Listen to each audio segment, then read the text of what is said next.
জাতিসংঘের মানবাধিকার কাউন্সিলের ৫৫তম অধিবেশনে বাংলাদেশে জুলাই অভ্যুত্থান নিয়ে সংস্থাটির তদন্ত প্রতিবেদন উপস্থাপিত হবে আজ।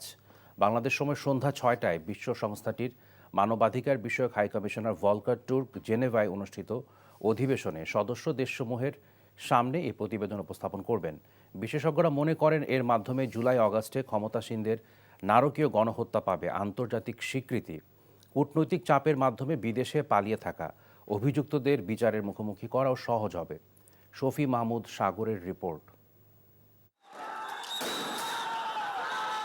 জুলাই ২০২৪ স্বাধীনতা যুদ্ধের পর ইতিহাসের ভয়াবহতম হত্যাযজ্ঞ চাক্ষুষ করে দেশের মানুষ। গণঅভ্যুত্থান দমাতে ক্ষমতালোভীদের বর্বর নিষ্ঠুরতায় প্রাণ হারায় ছাত্রসহ নানা শ্রেণী পেশার মানুষ। এমনকি নিজ ঘরেই নিহত হন নারী এবং শিশুরাও। এই গণঅভ্যুত্থানে নির্বিচার গণহত্যায় মানবাধিকার লঙ্ঘন ও নির্যাতনের তথ্য সংগ্রহে অনুসন্ধানে নামে জাতিসংঘ। তদন্ত প্রতিবেদন প্রকাশিত হয় এবছরের ১২ ফেব্রুয়ারি। ১১৪ পৃষ্ঠার ওই প্রতিবেদনে বলা হয়, আওয়ামী লীগ সরকার আন্দোলন দমাতে নিরাপত্তা বাহিনী, গোয়েন্দা সংস্থা সহ দলের নেতাকর্মীদের সহযোগিতায় বর্বর হামলা চালায় ছাত্র জনতার উপর। এতে কমপক্ষে ১৪০০ নিহত সহ আহত হন হাজারো মানুষ।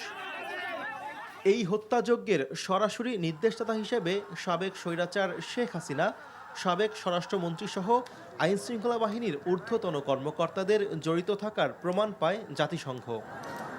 বাংলাদেশে জুলাই আগস্টে গণঅভ্যুত্থানে সংগঠিত গণহত্যা ও মানবতাবিরোধী অপরাধের এই প্রতিবেদনটি ৫৫তম অধিবেশনে সদস্য দেশগুলোর সামনে তুলে ধরবেন জাতিসংঘের মানবাধিকার বিষয়ক হাইকমিশনার ভলকার তুর্ক। আর এর মাধ্যমে জুলাই বিপ্লবে সংঘটিত গণহত্যা আন্তর্জাতিকভাবে স্বীকৃতি পাবে বলে মনে করেন বিশেষজ্ঞরা। সহজ হবে অভিযুক্তদের বিচারের কাজসহ আহতদের পুনর্বাসন। এই রিপোর্ট দেওয়ার পরে যখন জাতিসংঘ উপস্থাপিত হবে, পৃথিবীর ১৯৫টা দেশ, আমি বলব পৃথিবীর সকল দেশ জাতি ধর্ম বর্ণ নির্বিশেষে জাতিসংঘকে রিপ্রেজেন্ট করে, এবং সকল দেশের ভিতরে একটা আন্তর্জাতিক আস্থা তৈরি হবে যে না, এই অপরাধ সংগঠিত হয়েছে এবং যথার্থই এই আসামিদেরকে সমর্পণ করতে হবে। আর যাদের সাথে আমাদের এক্সট্রাডিশন ট্রিটি নাই, তাদের উপরেও একটা ডিপ্লোম্যাটিক প্রেশার হবে। যারা আহত হয়েছেন তাদের সুচিকিৎসা নিশ্চিত করবার ব্যাপারে যে ধরনের টেকনিক্যাল মেডিকেল সাপোর্ট দরকার, সেটাও হয়তো আমরা বিভিন্ন সদস্য রাষ্ট্রসমূহ থেকে পেতে পারি।